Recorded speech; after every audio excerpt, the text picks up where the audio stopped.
दक्ष जी महाराज हुए, उनके द्वारा 10,000 हर्यश्व नामक पुत्रों का प्राकट्य हुआ है। नारद जी महाराज ने उन सभी को ऐसी शिक्षा दी कि सब वैरागी हो गए। पुनः प्राचेतस दक्ष जी महाराज ने 1,000 पुत्रों को प्रकट किया, उन सभी को भी वैरागी बना दिया। नारद जी महाराज ने भागवत का यह पावन प्रसंग अपने आप में बहुत बड़ा प्रमाण है। जिस समय पुत्रों के द्वारा कार्य नहीं हुआ, सृष्टि विस्तार के लिए पुत्रियों को आगे करना पड़ा।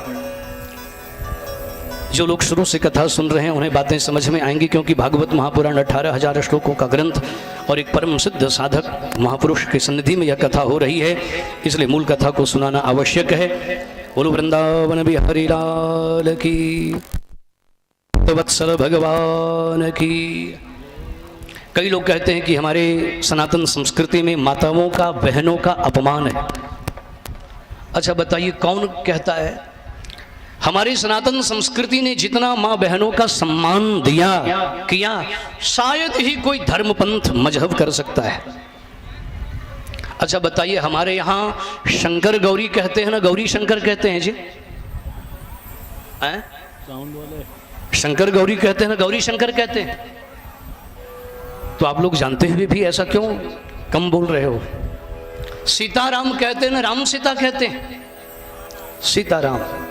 श्याम राधे कहते हैं, राधे श्याम कहते हैं। माताओं की श्रेष्ठता है। 60 की संख्या में पुत्रियों को प्रकट किया है प्राचेतस दक्ष जी महाराज ने। कहते हैं कि उसी का प्रभाव ये सारी सृष्टि दिखाई पड़ रही है। अदिति के द्वारा देवता, दिति के द्वारा दैत्य, दैत्यों की एक बहन जिसका नाम था रचना, उसका विवाह हुआ था त्वष्टा नामक सूर्य के साथ में, जिसके द्वारा 2 पुत्र हुए थे, सन्निवेश और विश्वरूप। देखिए, गुरुदेव को कभी नाराज नहीं करना चाहिए, क्योंकि गुरु रूठे नहीं ठौर। यदि भगवान विष्णु नाराज हो जाएं और शिव प्रसन्न है तो शिव उन्हें रिझा लेते हैं, और यदि शिव नाराज हैं और कहीं श्री हरि, श्री विष्णु प्रसन्न हैं तो वह अपने तरफ से सोर्स लगा करके मना देते हैं। और कहते हैं कि दोनों यदि नाराज हो गए और कहीं गुरुदेव खुश हैं तो दोनों को प्रसन्न कर देते हैं। लेकिन कहीं गुरुदेव नाराज हो गए तो समझ लेना कि बस सब प्रकार से अनर्थ ही होना है। इसलिए गुरु रूठे नहीं ठौर। बृहस्पति जी महाराज जो देवताओं के गुरु हैं, देवताओं के कर्तव्य का पालन न देख करके नाराज हो गए। क्यों? कहते कि एक बार बड़ा ही सुंदर संगीत का कार्यक्रम चल रहा था, आए बृहस्पति जी महाराज। इंद्र को लगा इनकी खातिरदारी करनी पड़ेगी, इनका स्वागत सत्कार करना पड़ेगा, चलो अनदेखा कर देते हैं। बृहस्पति जी महाराज से क्या बात छुप सकती थी, जान गए। बृहस्पति जी महाराज वहां से निकल पड़े। कहावत है ना, घर फूटे तो गवार लूटे। दैत्यों को जब इस बात की जानकारी हुई तो दैत्य लोग जो हैं आक्रमण करने की तैयारी करने लगे। देवताओं ने सोचा गुरुजी तो मिल नहीं रहे हैं, गुरु किन्हें बनाया जाए। तो वही पहुंचते हैं विश्वरूप जी महाराज के पास। विश्वरूप जी महाराज ने कहा, देखो गुरु बनना तो आसान होता है लेकिन उचित नहीं होता। क्यों? क्योंकि शिष्य के पाप को भी ग्रहण करना पड़ता है।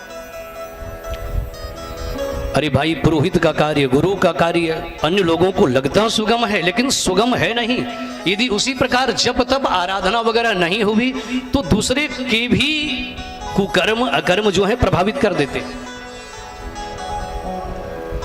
मना कर दिया, हमें गुरु बनने का कोई शौक नहीं है, हम तो ऐसे ही शिलोंच वृद्धि के द्वारा जीवन का निर्वाह उचित समझते हैं।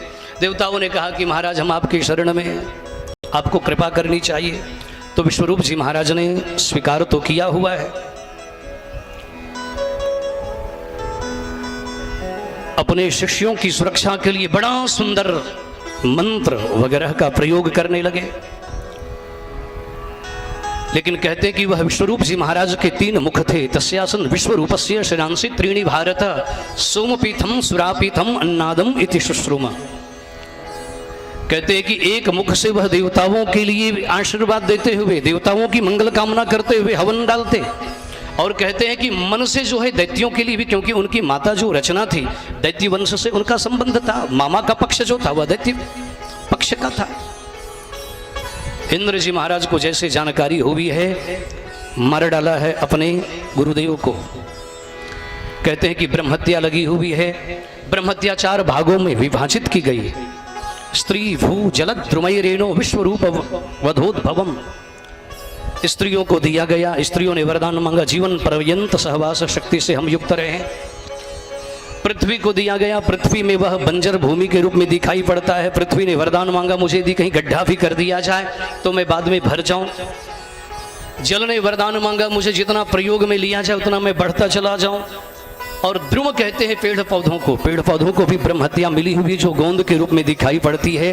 पेड़ पौधों ने यह वरदान मांगा, मुझे यदि काट भी दिया जाए तो मैं जीवित रह जाऊं। कहते हैं कि अब वह त्वष्टा नाम के जो सूर्य थे, जिनका पुत्र मारा गया था, बड़े नाराज हुए और बड़ी सुंदर आहुति उन्होंने डालनी प्रारंभ की। लेकिन व्याकरण की दृष्टि से थोड़ा सा उच्चारण में दोष हुआ, इसलिए जो लाभ के उद्देश्य से वह शक्ति प्रकट कर रहे थे वह लाभ प्राप्त नहीं हो पाया। इंद्र शत्रुर विवर्धस्व माचिरम जहि विद्विषम।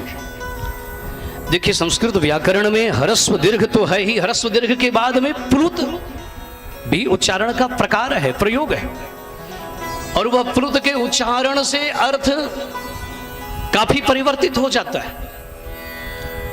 अब जैसे उदाहरण के माध्यम से देखें, संकल्प हमारे आचार्य जी लोग करते हैं।